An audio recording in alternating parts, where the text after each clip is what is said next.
आप सभी का स्वागत है। आज हम एनालाइज़ करेंगे नाम और डेट ऑफ बर्थ रितेश नाथ मिश्रा जी का। तो रितेश नाथ मिश्रा जी का जो नेम का टोटल आता है वो आता है 51 पे 6। एक बहुत ही अच्छा कंपाउंड है, 6 का बहुत ही अच्छा कंपाउंड है। तो हम जानेंगे क्या ये 6 नंबर इनकी डेट ऑफ बर्थ के हिसाब से अलाइंड है कि नहीं है। तो इनकी डेट ऑफ बर्थ है 22/11/1991। तो अब देखिए कि जो नेम अलाइनमेंट के जो साइंसेज़ हैं, ये 4 साइंसेज़ हैं। लुशो ग्रिड, वैदिक ग्रिड, पाइथागोरस न्यूमरोलॉजी, कबाला न्यूमरोलॉजी और ये 5वां है 12 step formula for name alignment. ये क्या है? ये इन सब का अमलगमेशन है, कॉम्बिनेशन है और इसके साथ-साथ इसमें एस्ट्रोलॉजी, प्रोनोलॉजी, ग्राफोलॉजी और लॉ ऑफ अट्रैक्शन का भी इस्तेमाल होता है। तो मैं ये मानता हूँ जो ये 5वां स्टेप है, ये सबसे कंप्लीट मेथड है ऑफ नेम करेक्शन या नेम अलाइनमेंट। उनके डेट ऑफ बर्थ के हिसाब से। तो आज हम ये जानेंगे इनकी डेट ऑफ बर्थ जो मार्केट में ज़्यादा चल रहे हैं, लोशो ग्रिड, वैदिक ग्रिड, पाइथागोरस और कबाला के हिसाब से हम नहीं देखेंगे। लोशो ग्रिड और वैदिक ग्रिड के हिसाब से इनका नाम किस नंबर पे जाना चाहिए और क्या ये नाम जो 51 पे आया है, ये सही है या नहीं?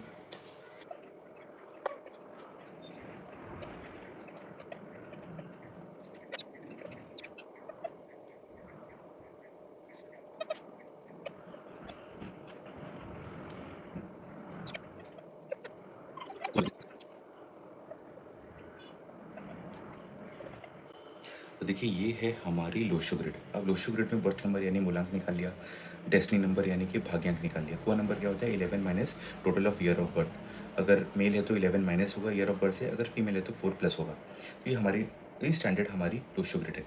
उसमें हमने ये नंबर फिलिंग कर दिया, ठीक है। तो हमारा ये ग्रिड, अगर कोई भी लोशो ग्रिड प्रैक्टिशनर ये देखेगा तो बोलेंगे कि इनका नाम जाना चाहिए 5 पे। क्यों जाना चाहिए? क्योंकि 159 का मेरा सेलिब्रिटी प्लेन कंप्लीट हो जाएगा, इसको हम विल पावर प्लेन भी बोलते हैं। और दूसरा 258 का हमारा सिल्वर राजयोग यानी कि प्रॉपर्टी प्लेन भी कंप्लीट हो जाएगा। और ऊपर से 5, 4 और 8 का दोनों का फ्रेंडली है, ठीक। अब हम वैदिक में देखते हैं। वैदिक के हिसाब से इसमें ये बर्थ नंबर, ज़ोडिएक नंबर, कोई भी इंसान जो अक्टूबर 22 से लेके अक्टूबर 22 के बीच में पैदा होता है तो उनका ज़ोडिएक होता है सैजिटेरियस। सैजिटेरियस को नहीं, सॉरी, 22 से लेके 21 दिसंबर के बीच में क्या है? सैजिटेरियस को हम 3 से डिनोट करते हैं। बैकसीटर नंबर होता है आपके ईयर ऑफ बर्थ का आखिरी 2 डिजिट्स और डेस्टिनी नंबर होता है आपके डेट ऑफ बर्थ का टोटल।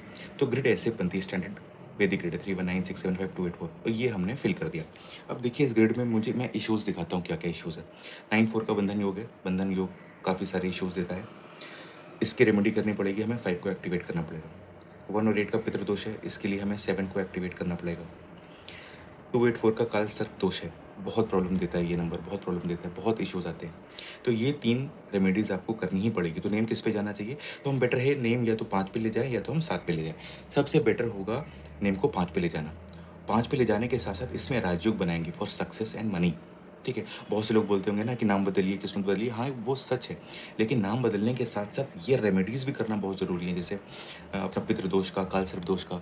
जब हम ये रेमेडीज़ करेंगे तो रिज़ल्ट बहुत अच्छा मिलेगा आपको और ऊपर से कि जब नाम में राजयोग बन जाएगा ना, तो अपने आप चीज़ें अच्छे के लिए अलाइन हो जाएँगी। आप देखेंगे आपके लाइफ में हर्डल्स कम होंगे।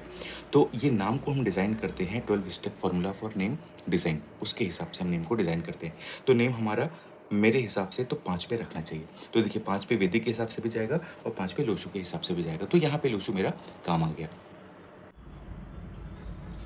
ये है 12 step formula for name design. हम नाम को डिज़ाइन करते हैं यही स्टेप को फॉलो करके। सबसे पहला स्टेप है डिसाइडिंग द नेम नंबर, यानी कि नाम किस नंबर पे जाना चाहिए। नाम उस नंबर पे जाएगा कि जिससे मेरे ग्रिड में कोई बैड योगा टूट रहा हो या कोई गुड योगा क्रिएट हो रहा हो। अगर कोई वीक नंबर है वो स्ट्रेंथन हो रहा हो। अगर इन तीनों में से कुछ भी नहीं हुआ तो हम मिसिंग नंबर पे ले जाएंगे। दूसरा है फर्स्ट अल्फ़ाबेट थ्योरी, आपके नाम का पहला अल्फ़ाबेट क्या होना चाहिए। थर्ड है मल्टीपल अल्फ़ाबेट थ्योरी, यानी कि कौन से अल्फ़ाबेट्स किसके साथ लिखे जाने चाहिए और कौन से अल्फ़ाबेट्स कंसेक्यूटिवली लिखे जाते हैं। फोर्थ है साउंड थ्योरी, यानी कि आपके नाम में कुछ नेगेटिव साउंड्स होते हैं, कुछ पॉजिटिव साउंड्स होते हैं, कुछ न्यूट्रल होते हैं। तो अगर नेगेटिव साउंड्स होते हैं तो हम उसको रिमूव करते हैं। Fifth and the most important step is Rajyoga. अगर आपके नाम में राजयोग बन गया तो समझिए कि सक्सेस और मनी आपके पास खुद ब खुद अट्रैक्ट होकर आएगी। स्टेप 6 है नेम ग्रेडिंग। आपके नाम में कौन सा अल्फ़ाबेट किस पोजीशन पे इम्प्लीमेंट होगा, ये हम डिसाइड करते हैं नेम ग्रेडिंग से। सेवन्थ है male female and habit numbers. बहुत से लोगों की ग्रिड में मैंने देखा है कि फीमेल नंबर ज़्यादा होते हैं। जिनकी ग्रिड में फीमेल नंबर ज़्यादा होते हैं उनकी अर्निंग में दिक्कत होता है। तो उनको हम डेलिबरेटली हम मेल नंबर्स पे नाम को ले जाने के लिए रिकमेंड करते हैं। 8th होता है नेम ग्राफ। नेम ग्राफ एक तरह का ग्राफ होता है। 9th है पिरामिड नंबर्स। आपके नाम में राजयोग बनाने के लिए एक मेथड है और ये एक तरह का ग्राफ भी है। 10th है एक्टिवेशन ऑफ न्यू नेम। जो नया नाम बना, अब उस नाम को हम एक्टिवेट कैसे करेंगे। 11th स्टेप है signature of new name.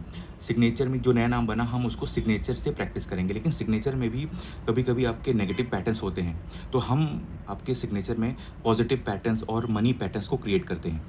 12th step है नेम एनर्जाइजर या यंत्रा। आपके नाम का, नए नाम का और डेट ऑफ बर्थ का हम यंत्रा भी बना के देते हैं, जिससे कि आपको अपने घर के एक डायरेक्शन में इसको लगा लेना होता है, जिससे कि आपको उसकी पावर मिलती रहती है।